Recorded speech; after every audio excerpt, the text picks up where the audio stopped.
केबे दूर हेब आलु संकट। लुचा छपारे आसुथिबा गाड़ी को रोकुची पश्चिम बंग पुलिस। प्राय 2 सप्ताह बीतिलाणी हेले राज्यरू संपूर्ण दूर हेउनी आलु संकट। उत्तर प्रदेश पर्याप्त परिमाण रे आसी पारुनी कि पश्चिम बंगरू आमदानी स्वाभाविक होइनी।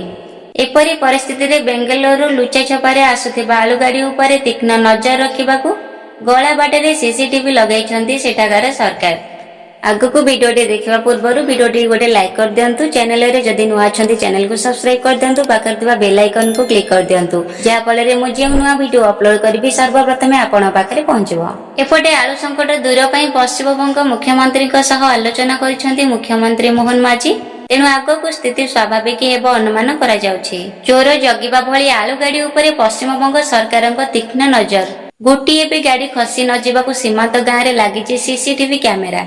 ओडिशा रे आलुर अभाव आउ सेपटे पश्चिम बंग रे रप्तानी को नहीं द्वंद्व परी एबे पश्चिम बंगर सबु सीमावर्ती गली रास्ता रे आलु गुडी को जगुची सीसीटीवी। जातीय राजपथ और मुख्य रास्ता रे पश्चिम बंग पुलिस ओडिशा अभिमुखे आसुथिबा आलु गाड़ी को फेराई देउथिबा बेले एपटे लुच्चा चोरा रे गली रास्ता दे आसुथिबा आलु उपरे सीसीटीवी रो नजर। तेणु पश्चिम बंगर पुलिस और प्रशासन नजर आड़ुआल आसुथिबा आलु आसिबा भी एकदम बंद। टेलीफोन जोगे ममता आलोचना करी आलु जोगाण स्वाभाविक करने को अनुरोध करछंती। पूर्वर दिल्ली रे नीति आयोग बैठक बेले दुई मुख्यमंत्री आलोचना पर ओडिशा को आलु जोगाण स्वाभाविक होइतिला। कथबार्ता पर ममता ए दिगरे उपयुक्त पदक्षेप नेबे बोली आशा करुछंती ओडिशा सरकार। राज्य रे प्राय 2 सप्ताह अधिक समय धरी आलु संकट लागि रहितिबारु ताकू नहीं आरंभ होइछि राजनीति। बीजेपी सरकार को टार्गेट करी बीजेडी नेता संबित राउतराय कहछंती नवीन सरकार रे थरे कि 2 थर आलु संकट देखा देथिला किंतु बीजेपी सरकार को आसु आसु आलु संकट देखा देलानी। एहार जवाब रे बीजेपी कहिछि आलु समस्या एबेकार नुही। पूर्व सरकार जे दोष करथिले ताकू सुधारिबाकू समय लागिबो।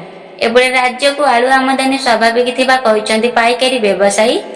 गोटे दिन में केवल भुवनेश्वर को 400 टन रु अधिक आलु आसी पहुंची एवं यही आलु राज्यर अन्य अंचल को जाइथिबारु आलु अभाव रहिबो नाही बोली कुहा जाउछि। भुवनेश्वर रायगिणी आलु गोदाम रे पाइकारी दर एबे 26 रु 27 टंका मध्य बिक्री हेउछि।